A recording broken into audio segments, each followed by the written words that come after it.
Bien chicos, vamos a iniciar el estudio del capítulo de cardiología. Vamos a comenzar con ciencias básicas, ¿ya? Yo soy el doctor Jaime Torres, así que conmigo también van a revisar algunos capítulos de medicina.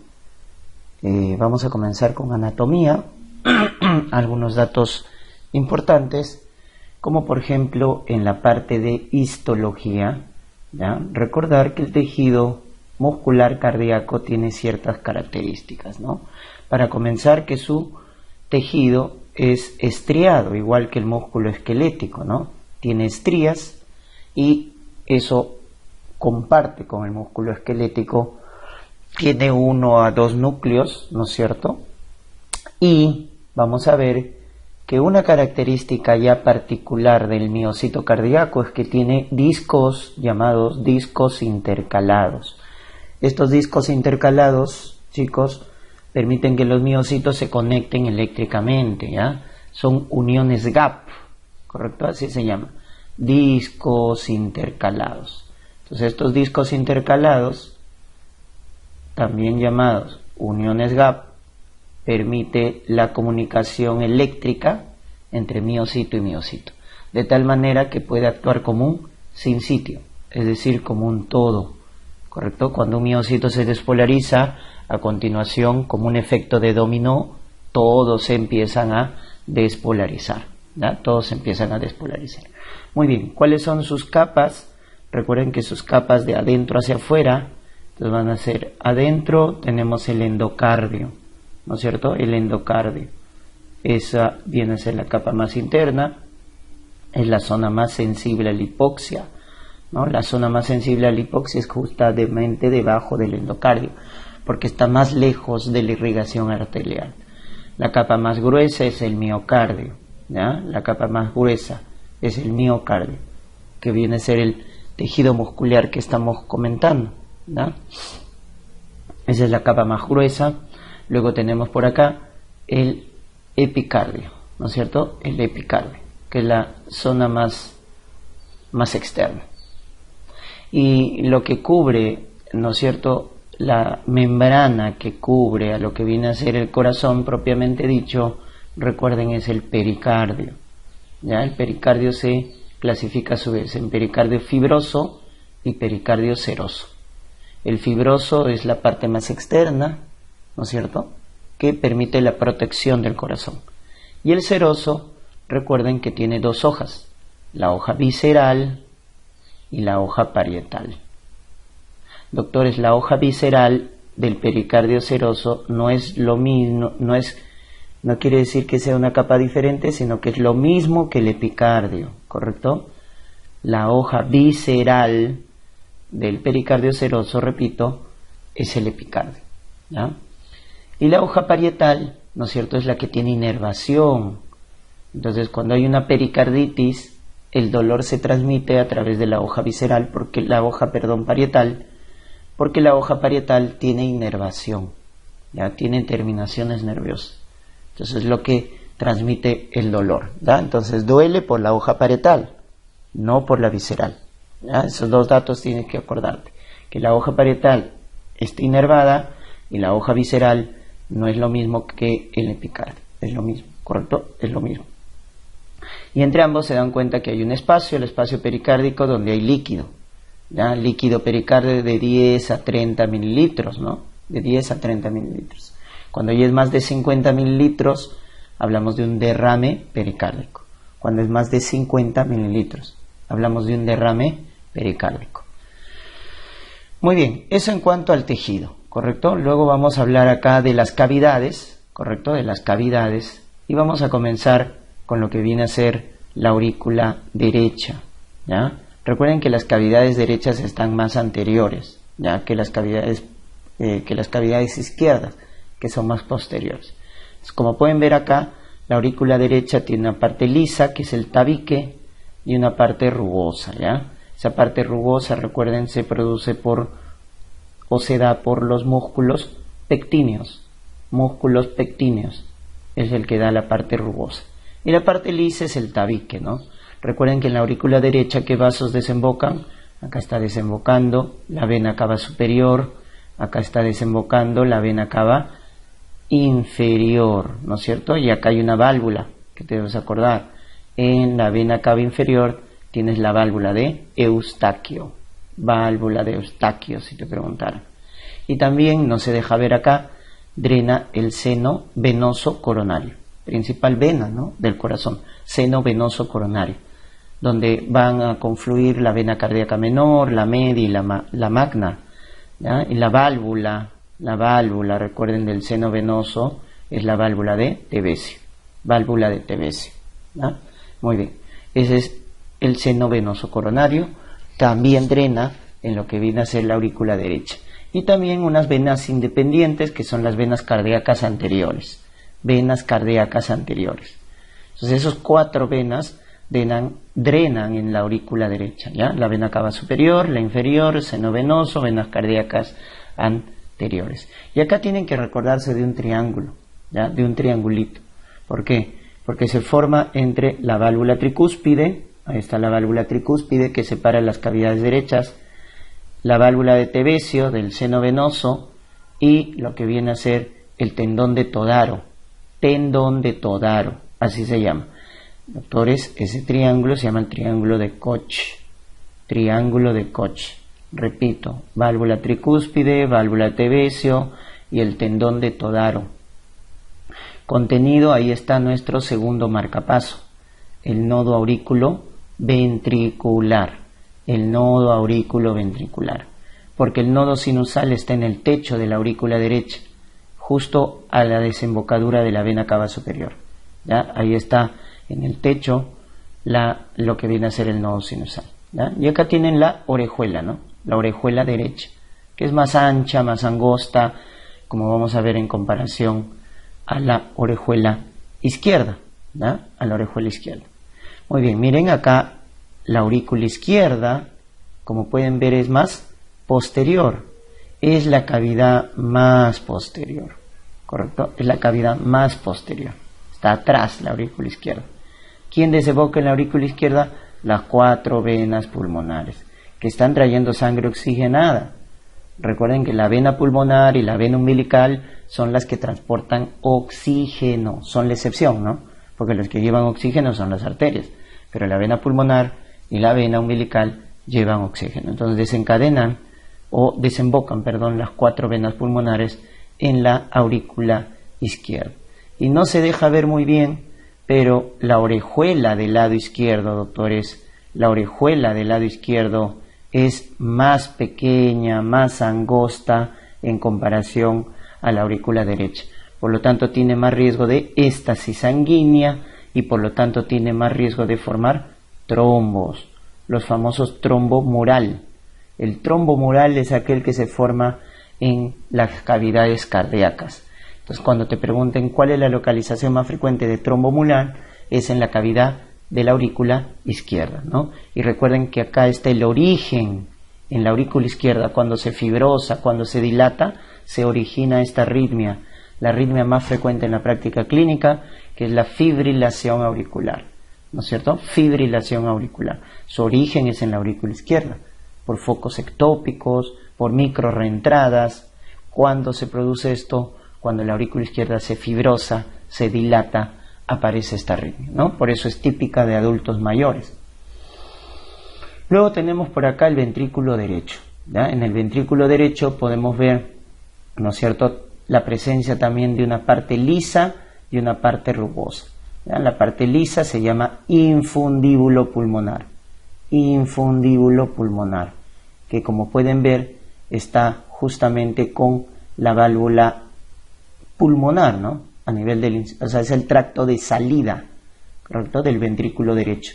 El infundíbulo pulmonar es el tracto de salida y ahí tenemos la válvula pulmonar, ¿no? La válvula pulmonar, que tiene 3 valvas, igual que la válvula aórtica. Bien, y la parte rugosa, recuerden, lo da las llamadas trabéculas carnosas. Entonces, si en la aurícula teníamos músculos pectíneos, en el ventrículo tenemos trabéculas carnosas que dan el aspecto rugoso a lo que viene a ser el ventrículo derecho. Acá ustedes pueden ver a gran magnitud la válvula tricúspide, ¿no? La válvula tricúspide que separa la aurícula del ventrículo derecho, ¿no? La aurícula del ventrículo derecho.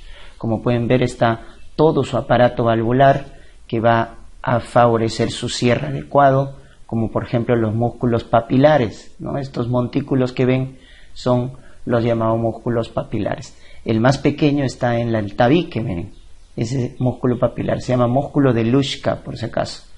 ¿Y por qué les hago mención a este músculo de Luschka, que es el músculo papilar septal en el lado derecho? Porque es una zona que frecuentemente se rompe cuando hay un infarto, o en la endocarditis también puede romperse, ¿no? Es pequeño y por lo tanto más débil y produce insuficiencia valvular, ¿ya? El músculo de Luschka.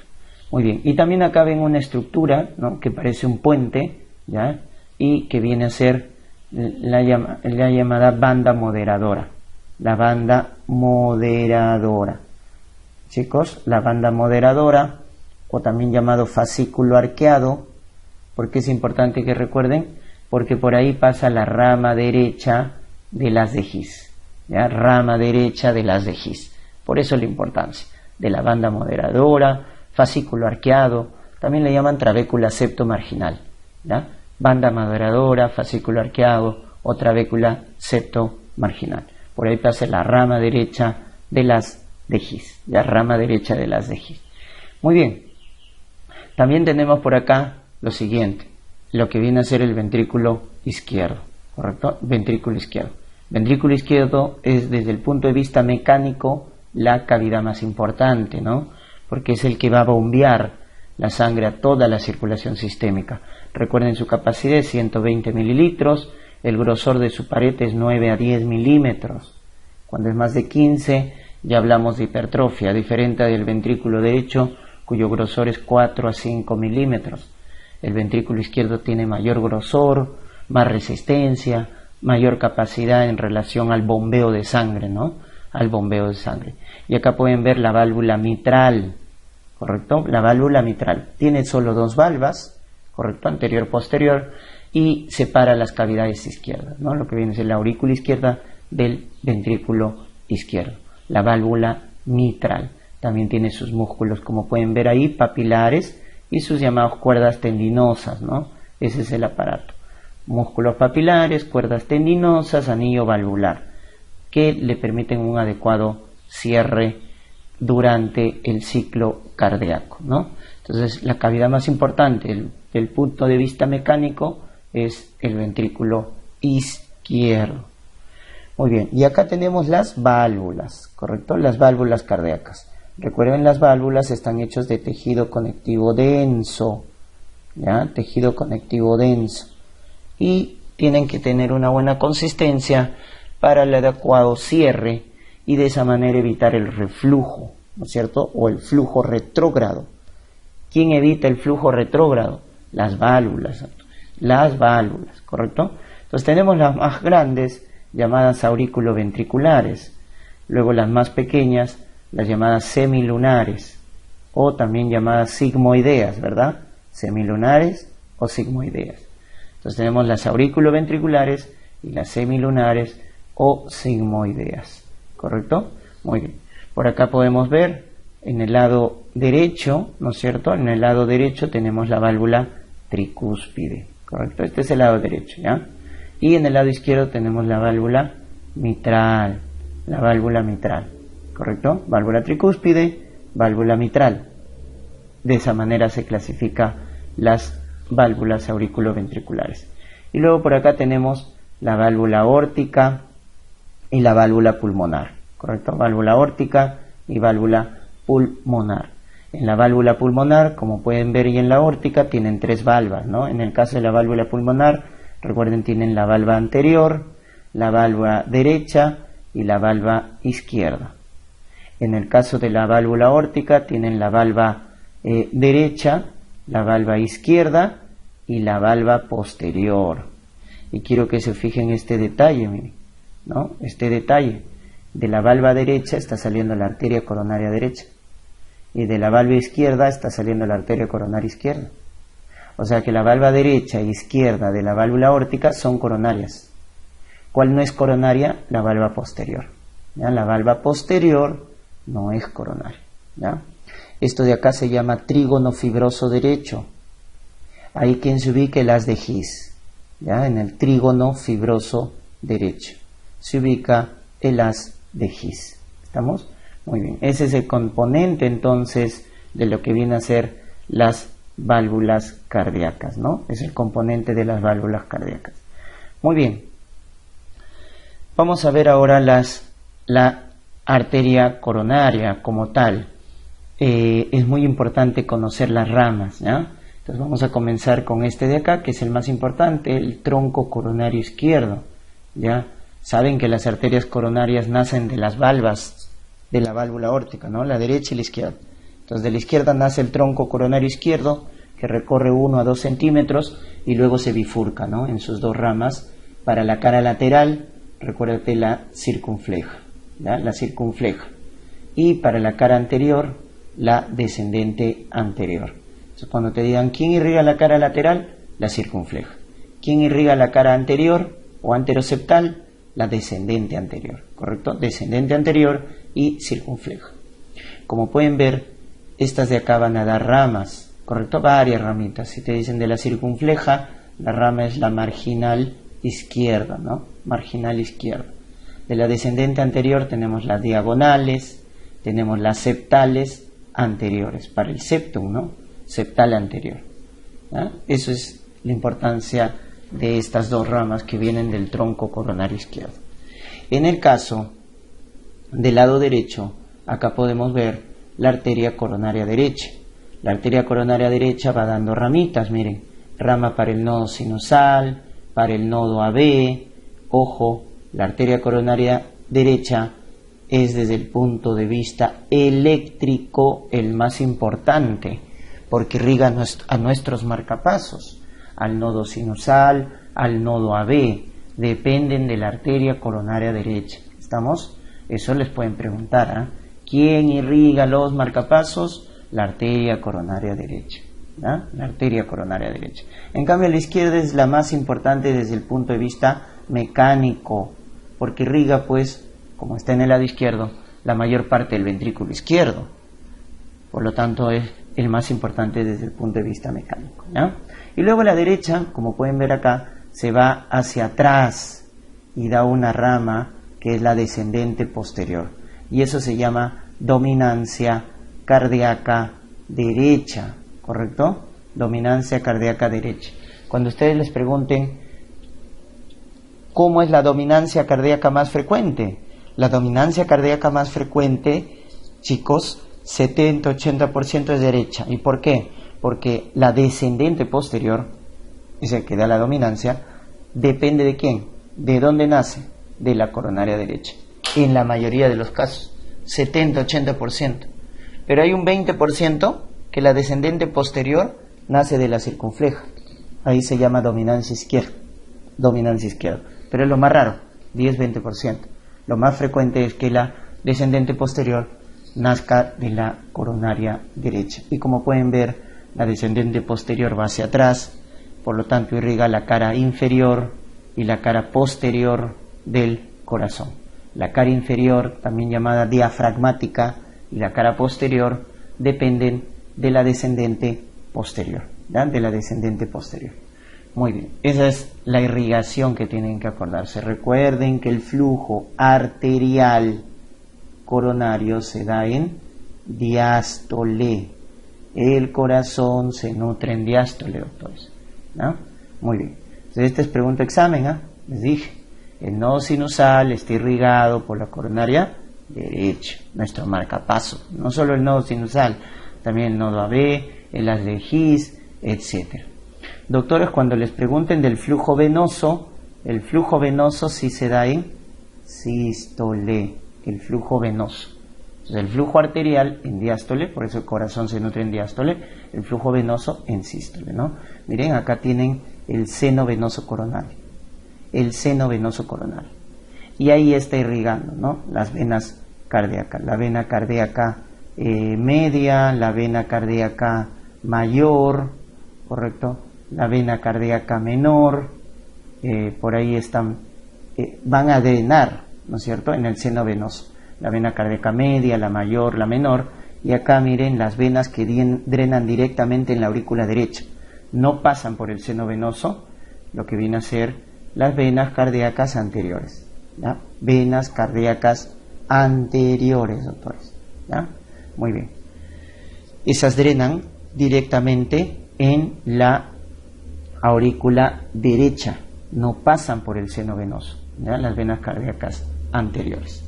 Muy bien. Y la inervación, recuerden, la inervación del corazón está dado por el sistema nervioso autonómico, ¿no es cierto? El parasimpático, que está representado por los vagos, miren. Estas son las dos cadenas de los vagos y esa es la inervación parasimpática del corazón. En cambio, la inervación simpática lo da los ganglios. Ahí está la cadena simpática. Los ganglios cervicales y torácicos superiores, ¿ya? Los ganglios cervicales y torácicos superiores son los que dan la inervación simpática. Y quiero que te fijes en un detalle, que la inervación parasimpática dada por el vago, principalmente, miren a dónde va, a las aurículas. En las aurículas predomina la inervación parasimpática. En cambio, la inervación simpática, ¿a dónde va principalmente? A los ventrículos. En los ventrículos predomina la inervación simpática. ¿Estamos? La inervación simpática. De tal manera que el parasimpático, su principal efecto van a ver que es bajar la frecuencia cardíaca, porque bloquea nuestros marcapasos. Eso se llama cronotropismo negativo. Cronotropismo negativo. También baja la fuerza de contracción, pero su principal mecanismo es bajar la frecuencia cardíaca, ¿no? La bradicardia. Tú estimulas al vago, haces bradicardia, ¿no? En cambio, el simpático, que va al ventrículo, su principal efecto es esto: aumentar la fuerza de contracción.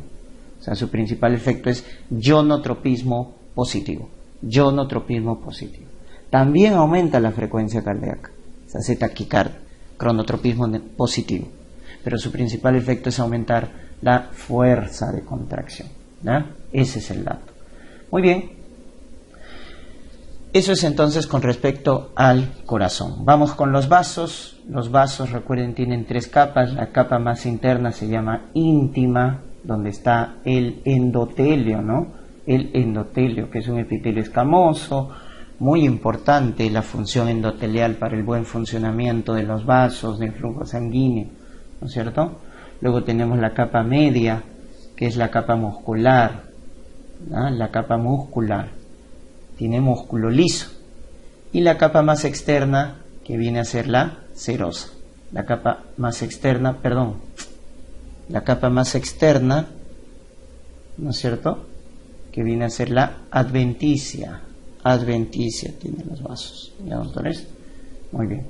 Entonces, capa media, capa íntima y la más externa, ¿ya? Muy bien. En la capa íntima les decía, miren, ahí está el endotelio, ¿no? Una sustancia o un conjunto de células muy importantes para el adecuado flujo. Recuerden que el endotelio produce sustancias vasoactivas, por ejemplo, vasoconstrictores como la endotelina, ¿no es cierto? O vasodilatadores como viene a ser la prostaciclina, ¿no es cierto? Son sustancias vasodilatadoras. El óxido nítrico también, ¿no?, que tiene efecto vasodilatador. Muy bien, entonces regula, ¿no? Regula el flujo, evita la formación de trombos. Muy importante el endotelio. Cuando se daña, se activa la hemostasia. Uno daña el endotelio, se activa la hemostasia y se forma un trombo, ¿no?, como mecanismo de defensa. En la capa media, recuerden, está el músculo liso de los vasos. Es el que va a hacer vasoconstricción o vasodilatación, por lo tanto va a regular la resistencia vascular periférica, ¿no? Sobre todo a nivel de ¿dónde? De las arteriolas. Las arteriolas tienen una gruesa capa muscular, por eso son los que van a regular principalmente la resistencia vascular periférica, ¿no? Y la adventicia es la capa más externa, ¿no? Acá recuerden, hay unos vasitos que irrigan a los propios vasos, ¿ya? Se llama vasa vasorum.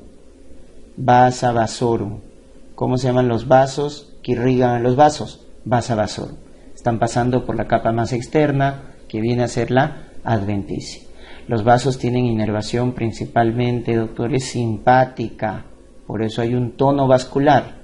Siempre el vaso está en un estado de semicontracción, porque siempre predomina la inervación simpática, ¿no? Cuando se corta esta inervación simpática, recuerden, los vasos empiezan a dilatarse de manera generalizada, produciendo el llamado shock distributivo, ¿no?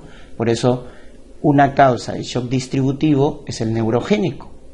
Cuando tú cortas la inervación simpática de los vasos, se da una vasodilatación generalizada y eso genera un shock distributivo, ¿no? Por eso el shock neurogénico está dentro del distributivo.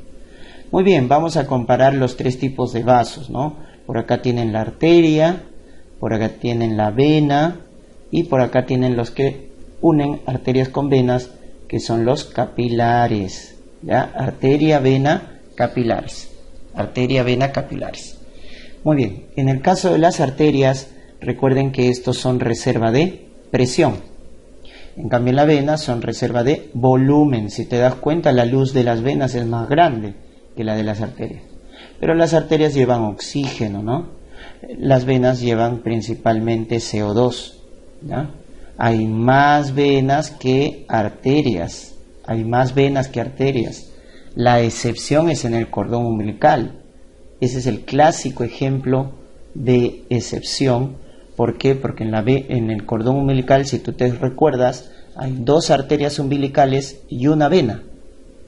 Y encima la arteria lleva CO2 y la vena lleva oxígeno. En el cordón umbilical es todo lo contrario, ¿ya? Entonces acá estamos viendo lo más frecuente, ¿no? Hay más venas que arterias.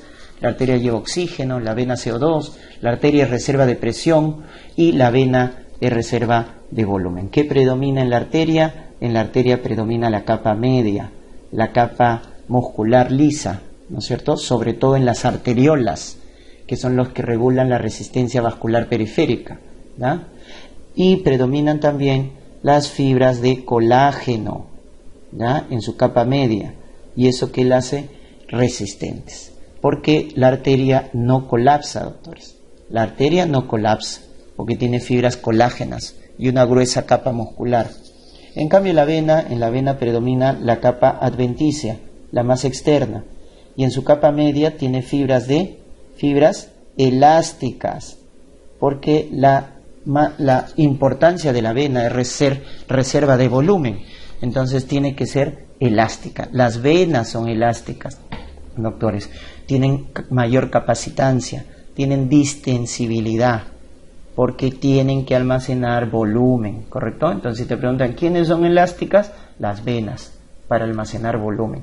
Pero hay dos arterias que son elásticas, son la excepción, la aorta y el tronco pulmonar. Estas dos sí son elásticas. ¿Qué arterias son elásticas igual que las venas? La aorta y el tronco pulmonar. ¿Por qué? Porque recuerden su función.